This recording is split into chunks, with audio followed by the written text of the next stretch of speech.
டே பவுனு, அவ தலையில அவளே கொல்லி வச்சு எரிச்சுக்க போறா. இதுல என்னத்த பாவம் புண்ணியம் பார்க்க வேண்டியது இருக்கு? இங்க பாரு, இப்போ நம்ம அந்த ஜோதிய பழி வாங்க வேண்டிய அவசியமே இல்லை. பாத்தியா, அம்மா கிட்ட கல்யாணத்தை நிறுத்தன்னு சத்தியம் வேற பண்ணியிருக்கனே. ஆமா கார்த்தி, நீ சொல்றது சரிதா. அவளெல்லாம் அப்படியே விட்டுருவான். அப்படிலாம் விட முடியாதுண்ணே. டேய், அதெல்லாம் அப்படியே விடுறதாண்டா சரி. இப்படி ஒருத்தனை கட்ட சம்மதிச்சு அவன் கூட அவ வாழவும் போறான்னா அதை விட பெரிய தண்டனையா நம்ம கொடுத்துட முடியும்? முடியவே முடியாது கார்த்தி. எப்படி பேசினாலும் அண்ணன் ரூட்டை மாற்றி போத. அம்மா கிட்ட என்ன பதில் சொல்ல போறேன்னு தெரியலையே. சுப்ராஜ், இன்னைக்கு நீ மாட்டினாடா. என்னடா சொல்ற? அப்படியே சொல்லிட்டானா? அவ எப்படியோ போகட்டும், கல்யாணத்தை நிப்பாட்ட முயற்சி பண்ண வேண்டான்னு உறுதியா சொல்லிட்டானா? ஏய் லூசு பயலே, பூம்பூம் மாடு மாதிரி ஊன்னு மட்டும் சொல்ல தெரியுது. உங்க அண்ணன் ரோசப்பட்டு கொதிக்கிற மாதிரி பேச தெரியலையா உனக்கு? மா, என்னால முடிஞ்ச அளவுக்கு பேசி பார்த்துட்டேம்மா. சர்க்கஸ் வளையத்துக்குள்ள மட்டும்தான் போயிட்டு வரல. அண்ணனுக்கு அந்த ஜோதி கல்யாணத்தை நிறுத்துற ஐடியாவே இல்ல. என்னதாமா பண்ண சொல்ற? ஜோதி பேரை சொன்னதும் ரொம்ப கொதிப்பானே அந்த கருவாயன் பவுனு. ஏண்டா அவனுக்குமா ரோசம் வரல? அண்ணனாவது முதல்ல லேசா கோவப்பட்டுச்சு. ஆனா அந்த துணுண்டு கோவத்தையும் பச்சை தண்ணி ஊத்தி கூல் பண்ணதே அந்த பவுனு பையதாமா. உன்கிட்ட சத்தியம் பண்ணதுனால நானும் என்னால முடிஞ்ச அளவுக்கு அண்ணன்கிட்ட பல்ட்டி அடிச்சு பார்த்துட்டேன். அதுக்கு இதுக்கு மேல அந்த ஜோதி விவகாரத்தை பத்தி நான் அண்ணன்கிட்ட பேசினேன், என்ன சங்க நெரிச்சு கொன்னே போடும் அண்ணன். பயந்தாங்குழி பயல, ஆம்பளைனா வீரம் இருக்கணும்டா. எதுக்கும் பயப்படக்கூடாது. பயப்படுறவன்லாம் ஆம்பளையாடா? மா பாத்தியா, அண்ணன்கிட்ட நான் யூஸ் பண்ண அதே டெக்னிக்கை நீ என்கிட்ட யூஸ் பண்ற. கண்டுபிடிச்சிட்டானே. மா, நீ எதை வேணாலும் சொல்லு, நான் செய்யறேன். இந்த ஊர் மொத்தத்தையும் அல்வா மடிக்கிற பேப்பர் மாதிரி 4ஆம் அடிச்சு கூட உன்கிட்ட கொடுத்துடுறேன். ஏய் போடா, கரெக்டா பேசி காரியத்தை சாதிக்க தெரியல. நீ எல்லாம் ஊரை பேப்பர்ல மடிக்கிற. ஏய், உனக்கெல்லாம் வாய் மட்டும் இல்லன்னு வையேன், நாய் கவிட்டு போய் குப்பை தொட்டியில போட்டுரும். பரவாயில்ல, நீ என்னதான் பேசினாலும் என்ன உசுப்பேத்த பார்த்தாலும் அது நடக்காது. என்னால ஆன முயற்சி எல்லாத்தையும் போட்டாச்சு. மறுபடியும் கார்த்தியன்கிட்ட போய் இத பத்தி பேசின அவ்வளவுதான். அப்போ அம்பிட்டுதானா? என்னது? அம்மா மேல உனக்கு இருக்கிற பாசம் அம்பிட்டுதானா? தலையில அடிபட்டு மறுபிறவி எடுத்து வந்திருக்காளேன்னு யோசிக்கிறியாடா நீ? அதனாலதான் அண்ணன்கிட்ட அடி வாங்கினாலும் பரவாயில்லன்னு போய் பேசினேன். அப்படியே அது ரிவர்ஸ் ஆயிடுச்சு. அதுக்கு நான் என்னமா பண்றது? மா, நான் ஒன்னு சொல்லட்டுமா? என்ன? ஜோதி கல்யாணத்தை நிறுத்தி அந்த பிள்ளைய காப்பாத்துறதுனால என்ன நடக்க போகுது? மறுபடியும் அந்த பிள்ளை அண்ணன் கூட தான் போய் சண்டை போட போகுது. இது தேவையா? எனக்கு தேவைடா. சண்டையே போட்டாலும் என் மருமக சந்தோஷமா தெரியணும். அதுக்கு இந்த கல்யாணம் நிக்கணும். மா, அதுக்கெல்லாம் வாய்ப்பே இல்ல. ஜோதி கல்யாணத்தை அந்த ஆண்டவனே தடுக்க நினைச்சாலும் அண்ணன் அவரை தடுத்துரும். அதனால நீ என்ன பண்ற, பேசாம அந்த புள்ளைய இங்கிருந்தே ஆசீர்வாதம் பண்ணிட்டு போய் வேலைய பாருமா.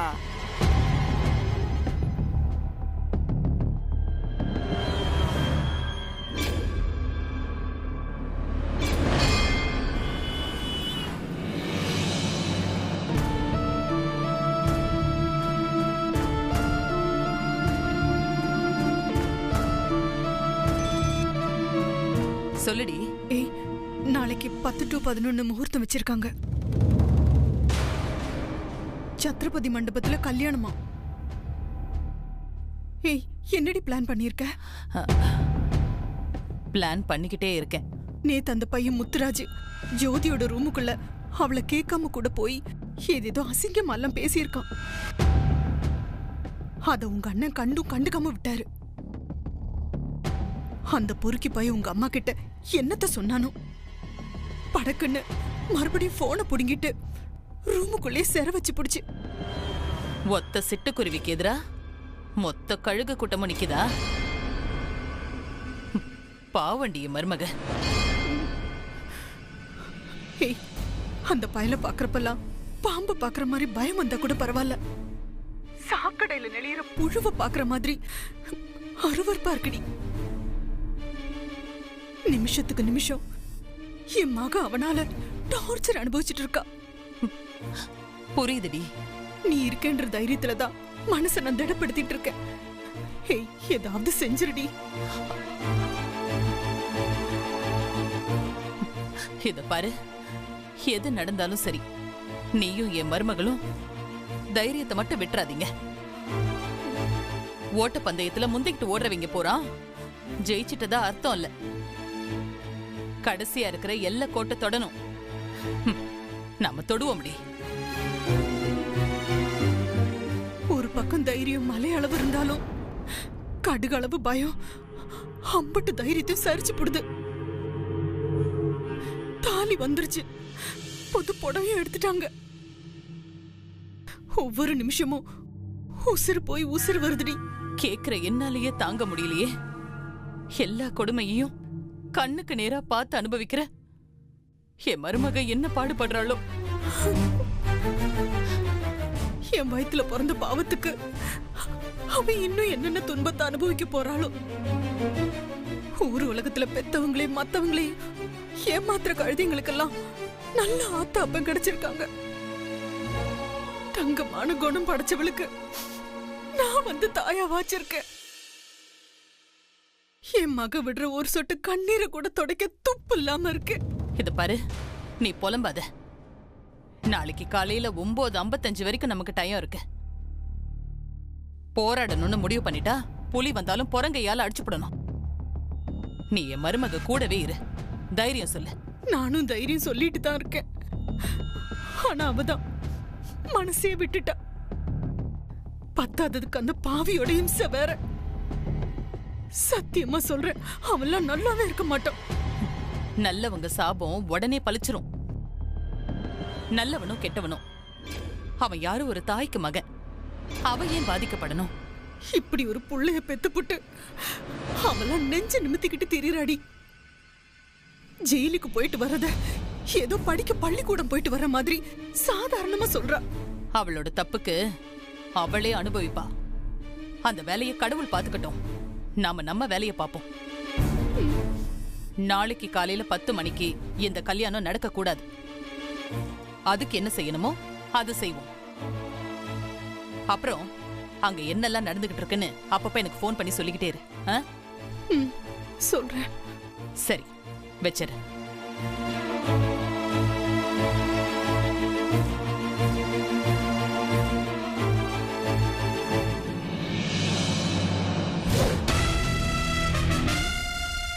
இவ்வளவு ரகசியமா யார்கிட்ட என்ன பேசிட்டு போறா?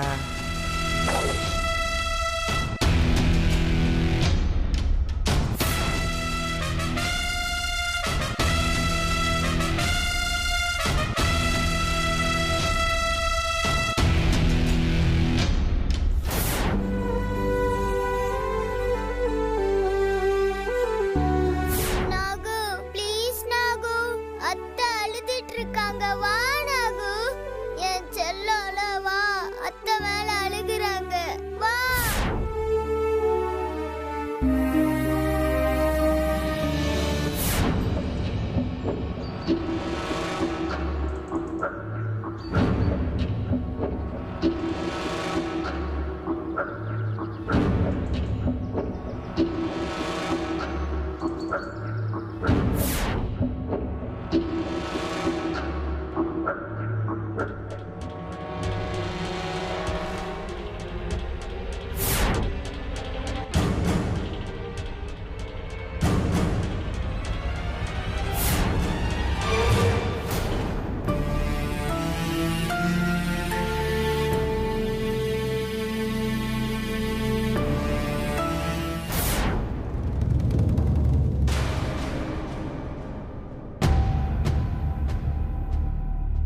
நீ எதுக்குமா ஸ்டேஷன்லாம் வந்துகிட்டு? கார்த்திகிட்டயோ நடராஜ் அண்ணங்கிட்டயோ சொல்லி அமிச்சா பத்தாதா? என் மகனுக்கும் சரி, என் வீட்டுக்காரருக்கும் சரி, என் அண்ணன் அவ கல்யாணத்தை நிப்பாட்டுறதுல விருப்பம் இல்ல. எதிரியாத்தான் பாக்குறாங்க. எதிரி குடும்ப பிரச்சனையில ஏன் தலையிடணும்னு நினைக்கிறாங்க. கரெக்ட் தானம்மா. உங்க அண்ணன் ஜெயராமன் எப்படிப்பட்டவன்னு உங்களுக்கே தெரியும். உங்க அண்ணன் பொண்ணு லாயர் தான். அந்த பொண்ணு சம்மதம் இல்லாம கல்யாணம் பண்ண முடியும்? ஐயோ, நான் தான் சொல்றேனே, அந்த புள்ள பாவங்க. அவளை மிரட்டி தான் இந்த கல்யாணத்துக்கு சம்மதிக்க வச்சிருக்காங்க. ரைட்டுமா, ஆனா அந்த புள்ள கைப்பட கம்ப்ளைண்ட் எழுதி கொடுத்தா தான் நாங்க ஆக்ஷன் எடுக்க முடியும். நாமளா போய் நின்னோம்னா அசிங்கப்பட்டு தான் வர முடியும். பொண்ணும் மைனர் பொண்ணா இருந்தாலும் பரவாயில்ல, நம்மளாவே ஏதாவது ஆக்ஷன் எடுக்கலாம். சட்டமும் நமக்கு சப்போர்ட் பண்ணும். ஆனா அந்த பொண்ணு ஜோதி மேஜர். நாம போய் கல்யாணத்தை நிறுத்த போய் அந்த பொண்ணு என் விருப்பத்தோட தான் நடக்குதுன்னு சொல்லுச்சுன்னா அப்புறம் என் வேலைக்கு தான் ஆபத்துமா. நெசந்தாமா, நம்மளால எதுவும் பண்ண முடியாது. போலீஸா செய்யணும்னு இல்ல, மனிதாபிமானம் இருக்கிற மனுஷனா செய்யலாம்ல. வேற யாரு விஷயமா இருந்தாலும் யோசிக்காம தலையிட்டு செஞ்சிடலாமா? உங்க அண்ணன் ஜெயராம கிரிமினலா ஏதாவது யோசிச்சு எங்களை கோர்ட்டுக்கும் வீட்டுக்கும் அலைய விட்டுறாருமா. புள்ள குட்டிக்காரமா நானு என் குடும்பத்தையும் நான் பார்க்க வேணாமா?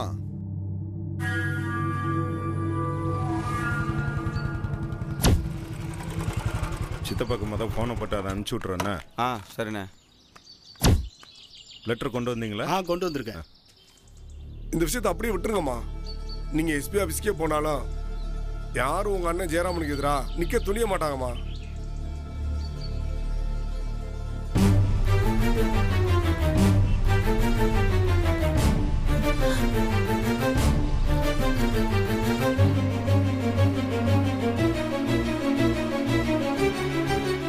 அது மட்டும் இல்லம்மா, நான் அவங்க நல்லதுக்கு தான் சொல்றேன்.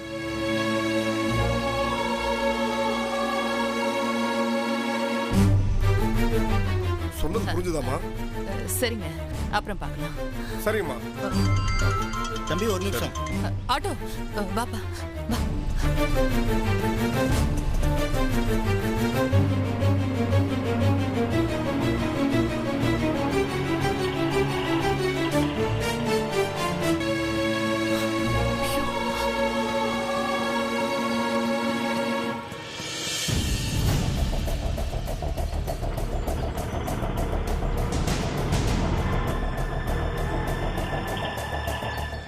எதுக்கு வந்துட்டு போகுது? அண்ணா ஒரு நிமிஷம் பிடிங்க, இப்போ வந்துடுறேன். சரிங்க தம்பி. மணி அண்ணா, என்னப்பா? அம்மா எதுக்கு வந்துட்டு போறாங்க? ஓ அதுவாப்பா, ஜோதி பிள்ளை கல்யாணத்தை நிப்பாட்டணும்னு சொன்னாங்க. நம்ம என்னப்பா செய்ய முடியும்? அதான் முடியாதுன்னு சொல்லிட்டோம். சரி கார்த்தி, உள்ள வேலை இருக்கு, அப்புறமா பாப்போம். சரிண்ணா.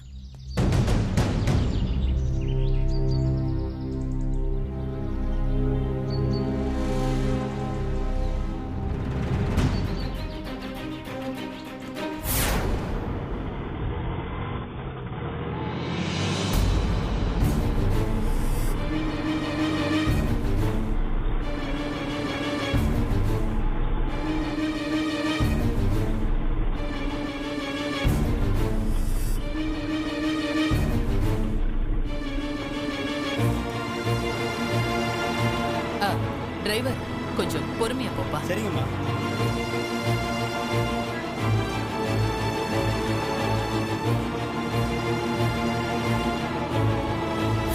ஆமா ஐயா, வணக்கம். நாளைக்கு கூட்டத்தை வந்துடுறியா? ஏய், நான் பார்த்துக்கிறேன், நீ ஒன்றும் கவலைப்படாத. அதெல்லாம் ஒன்றும் நடக்காது. என்ன நான் சொல்றது புரியுதா? சரி வை, நான் அப்புறம் கூப்பிட்றேன். அந்த பணத்தை கொடு. இந்தாங்க. இந்த அப்படி இந்த பார், தண்ணியை போட்டு மட்டையாகாம ஸ்ரீவில்லிபுத்தூர்லேருந்து சிவகாசி ரோடு முழுக்க நம்ம போஸ்டர் தான் ஒட்டி இருக்கணும். சரிங்க. புரியுதா? கரெக்டா செஞ்சிடலாம்யா. சரி சரிங்க. பட்டுமா? வாங்கய்யா.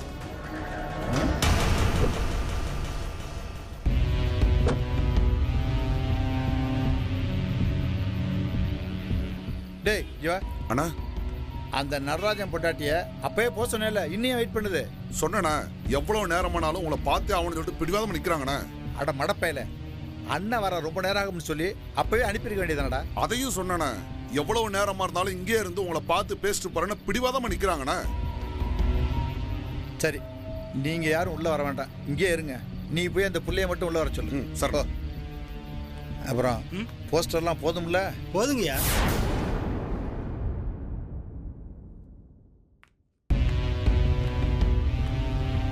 தங்கச்சி வாமா. உட்காரு உட்காரு. இப்போ உடம்பு எப்படி இருக்கு? ஆக்சிடென்ட் ஆனன்னு கேள்விப்பட்டதுமே நேராக ஹாஸ்பிட்டல் வந்து பார்க்க நினைச்சேன். எங்க வர முடியுது? பொது வாழ்க்கையில் இருக்கிறவனுக்கு எதை யோசிக்க நேரம் இருக்கு? பரவாயில்லண்ணே. நடராஜன் எப்படி இருக்காப்ல? முன்னாடியெல்லாம் எப்போவாச்சும் கட்சி கூட்டம் அங்கங்கன்னு எங்கேயாவது வருவாப்ல. இப்ப கண்ணுலயே தட்டுப்படுறது இல்லையே.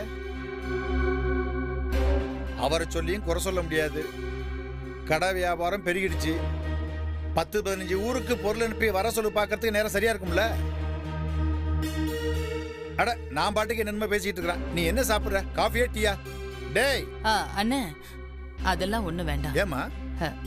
நேரம் இல்ல, நான் பேசிட்டு கிளம்பணும். சொல்லுமா. என்னத்த சொல்றதுன்னு நான் பிறந்த நேரமா என்னன்னு தெரியல. என்னால என்ன சுத்தி இருக்கிறவங்க நிம்மதி பூரா போகுது. என் மனசுக்கு பிடிச்சவரை நான் கல்யாணம் பண்ணிக்கிட்டு வந்துட்டேன். இப்போ அதனாலேயே என் அண்ணன் மாவ வாழ்க்கை ஆபத்தான நிலைமையில இருக்கு. என்னமா சொல்ற? ஜோதிக்கு கல்யாணம் தானே கேள்விப்பட்டேன். நீ ஏதோ ஆபத்து அதுங்கிற? இந்த கல்யாணம் தானே ஆபத்து. என் மருமவள ஒத்த வார்த்தை கூட கேட்காம உருட்டி மிரட்டி அந்த பாவி பயலுக்கு கட்டி வைக்கிறாங்க. ஓஹோ, அதான் நேத்து நான் வீட்டுக்கு போனப்ப அந்த புள்ள மூஞ்சி தூக்கி வச்சுக்கிட்டு இருந்துச்சா? இப்பதான் புரியுது. நீங்க அந்த மாப்பிள்ள பயலை பத்தி கேள்விப்பட்டிருக்கீங்களான்னு? தெரியுமா? அவன் ஒரு பொறுக்கி நாய். என்னடா இந்த பயலை கட்டுறதுக்கு ஜோதி சம்மதிச்சிருக்கேன்னு சந்தேகம் வந்துச்சுமா. சரி, நாம எது கேட்டுக்கிட்டு உங்க அம்மாவை நான் எதுவும் கேட்க முடியுமா? நம்ம மரியாதையை நம்ம காப்பாத்திக்கணுமேனு நானும் பேசாம இருந்துட்டேன். இல்லன்னு, நீங்க பெரிய மனுஷன், ஊருக்கெல்லாம் நல்லது பண்றவரு, 4 விஷயம் தெரிஞ்சவரு. நீங்களும் பேசாம இருக்க கூடாதுன்னு. இந்த கல்யாணம் மட்டும் நடந்துச்சுன்னா ஜோதி வானம் தொலைச்ச பறவையா மாறி போயிடுவா. இந்த கல்யாணத்தை எப்படியாவது நிப்பாட்டுங்கன்னு. ஏமா, அதெல்லாம் நடக்கிற காரியமா? என் மருமகனை கூட நான் பேசி சமாளிச்சிடலாம். ஆனா அவங்க அப்பாவையும் அப்பாத்தாவையும் என்னால பேசி சமாளிக்க முடியாதுமா. நீங்க அப்படிலாம் சொல்லக்கூடாதுன்னு. ஒரு அப்பாவி பொம்பளை புள்ளைய காப்பாத்தி போடணும்னு உசுர பறிக்கிற பள்ளன்னு தெரிஞ்சும் நாமளே அந்த புள்ளைய தள்ளி விடலாமா? நீங்க கொஞ்சம் பெரிய மனசு பண்ணி என் மருமவளை எப்படியாவது காப்பாத்துங்கன்னு. நான் எப்படிமா காப்பாற்ற முடியும்? நாளைக்கு விடிஞ்சா கல்யாணம். இன்னைக்கு அதை நிப்பாடுறது கஷ்டமாச்சே. நீங்க ஒரு பொம்பளை புள்ளைய பெத்தவரு, உங்க புள்ளையா நினைச்சு செய்யுங்கன்னு. உங்களுக்கு புண்ணியமா போகும். நான் உங்க காலில் வேணாலும். என்னமா அதெல்லாம்? அதெல்லாம் ஒண்ணு வேண்டாமா. நான் எப்படியாவது கல்யாணத்தை நிப்பாட்டுறதுக்கு முயற்சி பண்றேமா. ரொம்ப நன்றி. ஆனா நான் செய்யற உதவிக்கு பதிலா எனக்கு நீ ஒரு உதவி செய்யணும். என்னன்னு சொல்லுங்கண்ணே. என் உசுர தர சொன்னா கூட நான் தரேன். அட, பெரிய வார்த்தையெல்லாம் பேசிட்டு இருக்க.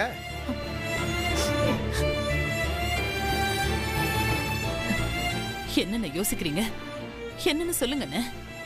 உனக்கே தெரியுமா, நம்ம ஊர்ல மட்டும் இல்ல, நம்ம மாவட்டம் முழுக்க எவ்வளவு பெரிய சவுண்டு. எம்புட்டு வேலையெல்லாம் செஞ்சிட்டு இருக்கோம். மக்களுக்கு எம்புட்டு உதவியா இருக்கும். நாம நினைச்சா அந்த அமைச்சரவையே ஆடும். ஆனா நம்மளால கூட முடியாத சில விஷயம் இருக்கு பாரு.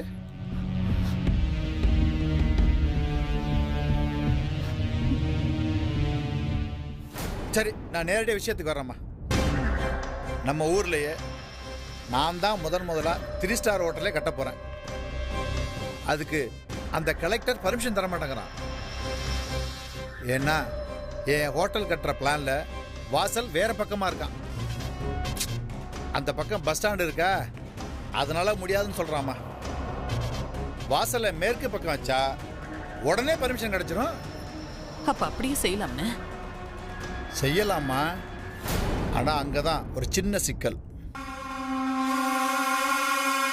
நான் வாசலை வேற பக்கமா மாத்தணும்னா அது உங்க பால்கோவா கடை பக்கம் தான் மாத்தணும். அதனால நீ உன் வீட்டுக்கார்ட்ட பேசி கடையை மட்டும் என் பேருக்கு மாத்தி கொடுத்துட்டா போதும்.